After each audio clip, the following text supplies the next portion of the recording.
try to show you. This is my God's gift plant. It's a hermaphrodite plant, and I spent the last 2 weeks knocking off the little nugs, little nut sacs. I call them right there. They're the pollen sacs. And when you get the male crossbreeder here, you gotta knock these off. If you let this go, it's gonna be awesome. This will be very good. You'll enjoy the smoke. But there might be seeds, lots of seeds, which is actually how I ended up with a lot of God's gift seeds. I had one plant seed itself, and all seeds that come from hermaphrodite plants end up being hermaphrodites, and then you end up getting a strong plant, like it wants to be a male. And then, of course, we're going to knock away all those parts and get rid of them, and that's going to make it so, I don't know if you can see it in there.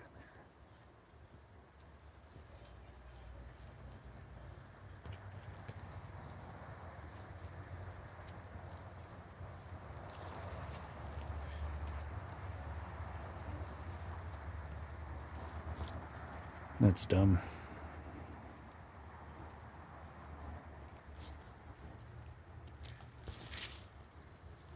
Right there.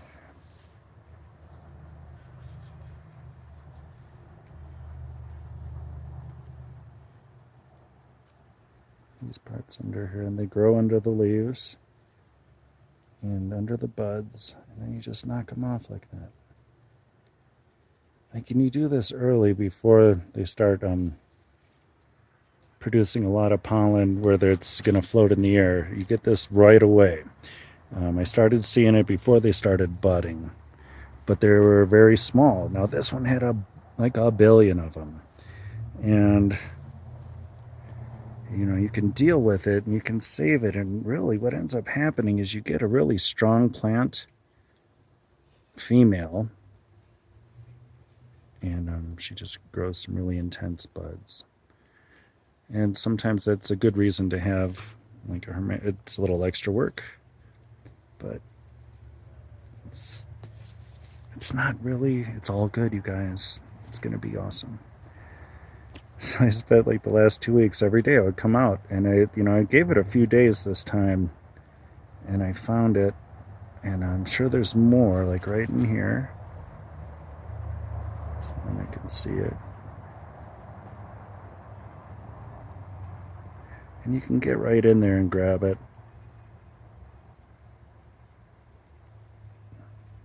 And it goes away. Just kind of pull with your thumb, fingers, and pull them down, just kind of rub it. They fall off.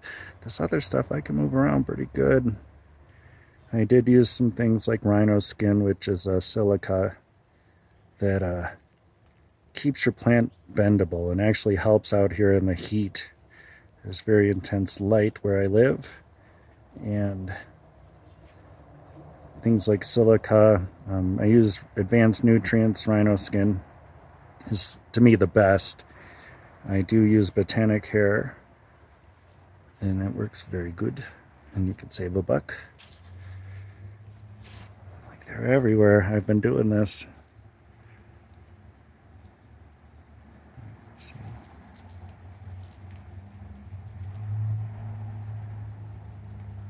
Go away. I make them go away. I know, that seems not right. Nature over nurture. This is what no, I'm just teasing. Let's just do this.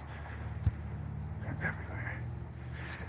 And it could be worse, but this is probably the worst one I've had ever. But I've never been this diligent about getting rid of them. Like, I'd leave them on, like I didn't care. Like, it's all for me, so I didn't care. Like, it's gonna have plenty of bud, and I will smoke it. And well, not. I hardly even smoke anymore, you guys. I've learned how to do things. It's better to eat it, and I will show you how to make edibles. And I'm not really a fan of edibles. I would much rather take a canna cap and eat a Twinkie. I don't know. Like, right? Like, or like, oh, Susie Q. Like, I don't know, like anything really, but weed does not make your food taste better. No, thank you. I don't think anybody could. I don't think anybody will say that honestly. It does not make it taste better. So I'm gonna dig at this plant and see if I can find any more of those. But I had to thin it out a lot, take a lot of leaves off, so I can get in here and see everything. It's right here. It's everywhere. And this, like I said, you see the buds are growing, but that's there too, and it's draining from the plant. So you want, the energy to go to the bud growth, and definitely you don't want these to pop if you're looking for more bud than seed. But if you want some seeds, and you got a seed that's a hermaphrodite, and you know it, just go for it. It'll do it by itself. Put it in a corner somewhere. I've had plants in rooms that have pollinated and through a whole harvest, and I don't think, even with fans going, I didn't see any cross-pollination. Maybe a couple here and there, but I had a couple interesting seeds that I grew. I had a Sour D / God's Gift plant, and like new hybrids. So you just have fun with this. It's kind of awesome.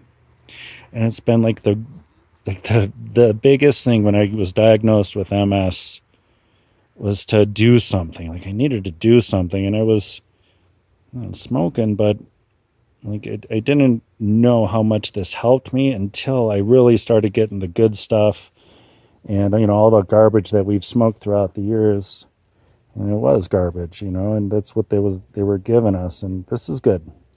And you don't have to be just be who you are, enjoy it. This stuff's got to go. I don't like it, and there's a lot. I still am still surprised at how good it is, because it's very stiff, and that's usually a sign of where my hand is. There's a ladybug. I love you, ladybug. Can you guys see it? Where is it? There it is. See, that ladybug is in there.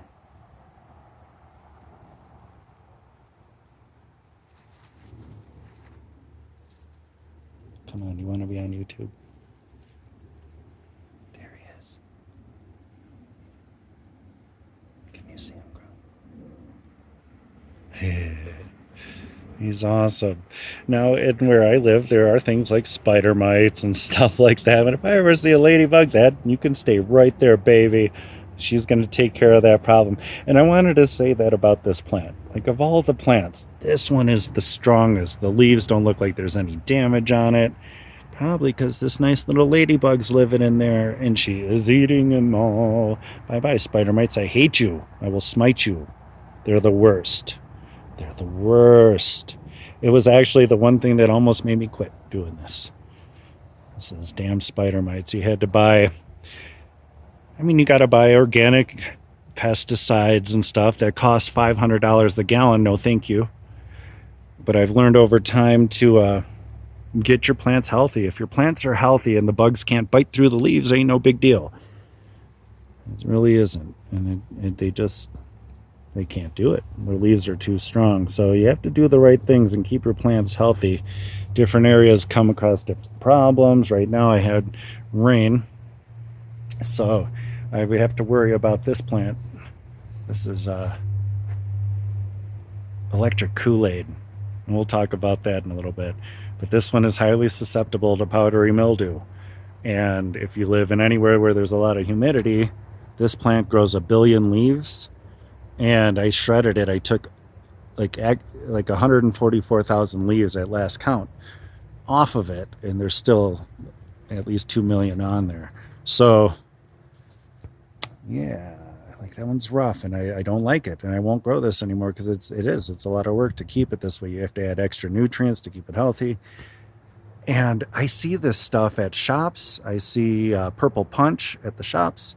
If it's white in color, you just put it back on the shelf. Like, I feel like that's the mildew, because when I started, this had that white all over it. When I started taking care of it, I see there's no white on it. I just have to keep up on it all the time. So they're selling it like that. I don't know. I just don't. Anyways, I'll get back to that. All right. do another video. I'll do specific stuff. I'll go over God's gift and electric Kool-Aid and it's God's gift. We got some GDP back there. We'll just do them one by one. Sweet.